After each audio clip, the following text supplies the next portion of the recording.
یہ ایک بڑا سوال ہے. اب اگر آپ ان مراکز کو، چھاونیوں کو، کیمپوں کو اور ان مراکز کو جہاں پر ایسے لوگوں کی برین واشنگ کر کے ان کو تیار کر کے بھیجا جاتا ہے، کیا ہمارے اداروں کو پتہ ہے کہ وہ کیمپ کہاں پہ ہیں؟ مجھے اگر پتہ ہے تو ہمارے اداروں کو ضرور پتہ ہونا چاہیے، چاہے بلوچستان ہے، چاہے خیبر پختونخوا. اگر ایک عام آگاہ شہری کو معلوم ہے اور پھر وہ لوگ جو یہ لیبل لگا کر دندناتے پھر رہے ہیں ان کو اگر پتہ ہے اور تمام دنیا ان کو دیکھ رہی ہے، تو پھر یہ کیسے ہو سکتا ہے کہ ہماری فورسز کو نہ پتہ ہو؟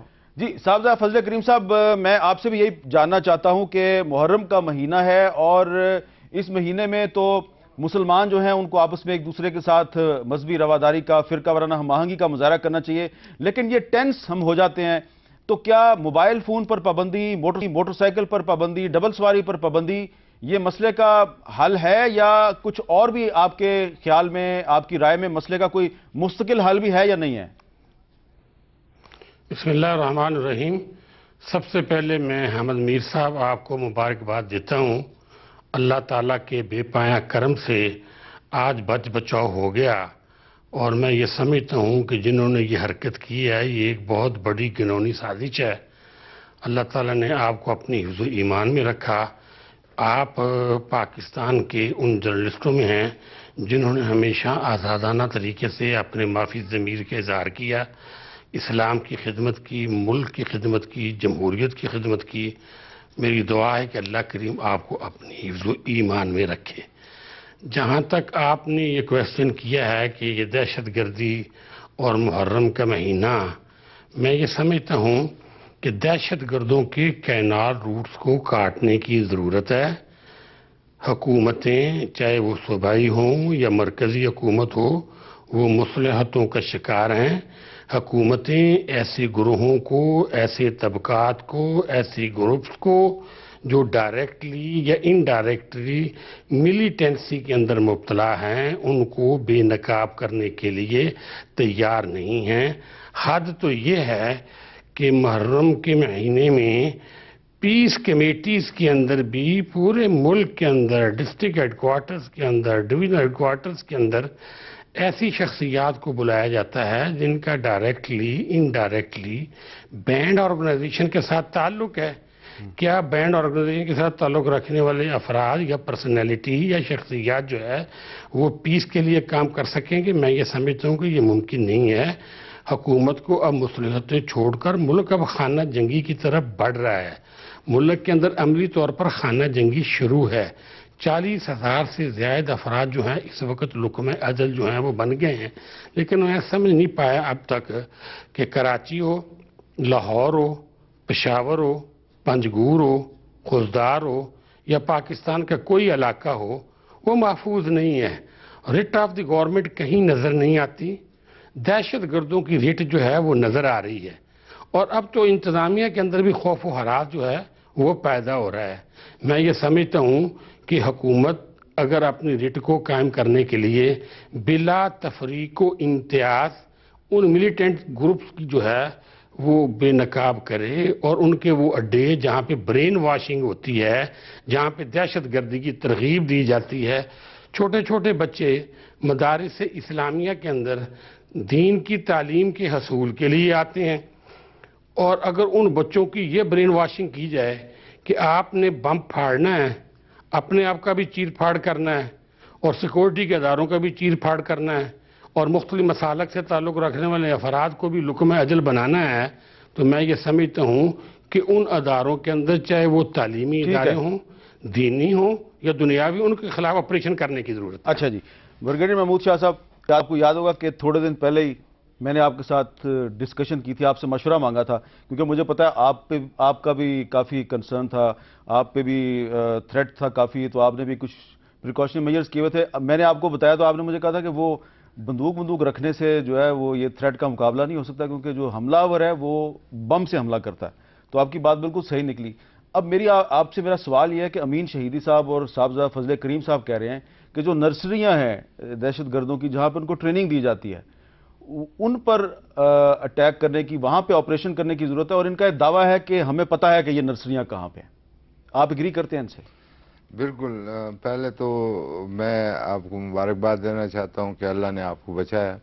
میں سوچتا ہوں کہ اگر یہ ہو جاتا تو کیا ہوتا. آپ ایک انڈیویجول کے علاوہ میڈیا میں آپ کی ایک پرسنالٹی ہے اور آپ کے کچھ خیالات ہیں, اور آج جو الزامات کی بوچھاڑ ہوتی, اللہ نہ کرے ایسا ہوتا, تو اس میں جو ملکی ادارے ہیں ان کو مورد الزام ٹھہرایا جاتا, اور اس طریقے سے یہ ملک اور عدم استحکام, یعنی ایک آدمی ایک طرف مگر دوسری طرف آپ کی شخصیت, میڈیا میں آپ کا ایک مقام. تو میں ریئلی جب سنا تو مجھے, جہاں تک آپ کے ڈائریکٹ سوال, بالکل میں سمجھتا ہوں کہ اس سال ہم جس ڈر اور خوف میں رہے, اگر آپ دیکھیں تو یہ محرم پہلے بھی آتے رہے لیکن ہم کبھی اتنے ڈیفینسو نہیں تھے. اور ڈیفینسو کا مطلب یہ ہے کہ ہم مطلب ہے جیسے سردی آپ جتنی محسوس کریں اتنے ہی اپنے اوپر کمبل اوڑھتے جائیں گے. ہمیں ایگریسونیس کی طرف جانا چاہیے, اور یہ جو سم کے اوپر پابندی اور اس کے اوپر پابندی, یہ بالکل عارضی ہیں, جو اس بار شاید تھوڑا سا اس نے ہیلپ کیا ہوگا, لیکن میں سمجھتا ہوں کہ یہ نہیں ہے. دراصل ہمیں ایگریسولی ان لوگوں کے پیچھے جانا چاہیے جدھر جدھر بھی ہیں, اور جو یہ کہہ رہے ہیں جس طریقے سے واقعی لوگوں کو معلوم ہے, اور سیکیورٹی ایجنسیز کو معلوم ہونا چاہیے. اگر ہماری سیکیورٹی ایجنسیز کسی ایک واقعے کی صحیح تحقیقات کریں تو اس سے جو نیکسٹ واقعہ ہے اس کو روکا جا سکتا ہے. ایک دفعہ اگر داغا یہ پکڑ لیں اور صحیح طریقے سے انویسٹیگیشن کریں کہ آخر یہ کون کون لوگ ہیں, کیونکہ ایک تو ان کی جگہ, مطلب مثال کے طور پہ ہمیں معلوم ہے کہ نارتھ وزیرستان میں ہمارا ریٹ نہیں ہے, تو سب سے پہلے میں یہ ایڈوکیٹ کرتا رہا ہوں, کافی لوگ شاید اس سے ایگری نہ کریں, لیکن اگر آپ کے ملک میں ایک ایسا حصہ ہو جہاں آپ کا ریٹ موجود نہ ہو تو ڈیفینیٹلی پھر سب کچھ ہوگا. مثال کے طور پہ ڈرون کے بارے میں بھی کہا جاتا ہے, ابھی جہاں یہ لوگ رہ رہے ہیں وہ جو ہمارا حکم سننے کو تیار نہیں, تو اگر ہم نے ایک دفعہ آپریشن کیا, وہاں پر اپنا ریٹ اسٹیبلش کیا, اس کے بعد وہ ڈرون, تو آپ کہہ رہے ہیں کہ نارتھ وزیرستان میں آپریشن کرنا چاہیے, کیونکہ ان ساری چیزوں کا کسی نہ کسی طریقے سے جب آپ پیچھے جاتے ہیں تو ناتا وہیں سے جڑتا ہے. لیکن یہ کہا جائے گا کہ یہ ہو سکتا ہے کہ آپ یہ بات کر رہے ہوں اپنی وجوہات کی بنا پہ, لیکن فرض کریں کہ اگر وہاں پہ آپریشن ہوتا ہے تو ایک یہ اس کی تشریح کی جائے گی کہ یہ تو امریکی دباؤ پر آپریشن کیا جا رہا ہے. دراصل یہ امریکی دباؤ کو, یعنی امریکیوں کے ساتھ جو ہم نے ابھی تعلقات جو ہیں وہ آپ کو معلوم ہے کہ وہ دوستانہ نہیں ہے, زیادہ سے زیادہ ایک ورکنگ ریلیشن شپ ہے. اور وہ جب ہم اس سٹیج میں تھے جب بہت ہی زیادہ ان کی خدمتگاری میں تھے, وہ نہیں ہے, بلکہ ابھی کوئی مخالفانہ سی بھی چیزیں اس میں موجود ہیں. میں سمجھتا ہوں کہ نارتھ وزیرستان میں آپریشن کرنا ہمارے مفاد میں ہے, اور امریکہ کا جو لوگ نام لیتے ہیں وہ ویسے ہی اس کام سے میں سمجھتا ہوں کہ کیا وجہ ہے. مثال کے طور پہ سپریڈ ہے آرمی کا, ایک وجہ یہ ہو سکتی ہے. تو کیا جو ہماری سول ایڈمنسٹریشن ہے وہ اپنی فرائض لینے میں ناکام رہی ہے اس جگہ, تاکہ فوج وہاں سے وڈرا کیا جائے. یہ بات کی گئی, میرے خیال میں اچھا ہوا کہ صدر صاحب نے اس بار پیچھے میں وہاں پر انہوں نے اسمبلی میں کہا کہ فوج کے اوپر انحصار چھوڑ دیں, کیونکہ ساری جگہوں پہ فوج پھیلائی ہوئی ہے. تو ایک ضرورت ہے, اور میں سمجھتا ہوں کہ جب آپ کے ہر جگہ کے اوپر ریٹ ہوگا تو پھر آپ دیکھیں کہ یہ واقعہ آپ کے ساتھ اسلام آباد ہوا ہے, اسلام آباد میں ہوا ہے, تو آپ دیکھیں یہ لوگ کتنے نزدیک ہیں اور کتنے دور ہیں. ان کا ایک نیٹ ورک ہے, لیکن ہیڈ جو ہے اس تک پہنچنا ضروری ہے, اور ایک بار دنیا کو ہمیں دکھانا چاہیے کہ ہمارا ریٹ ہے, ابھی ہمیں پرابلمز ہے, اس کے پیچھے جائیں گے.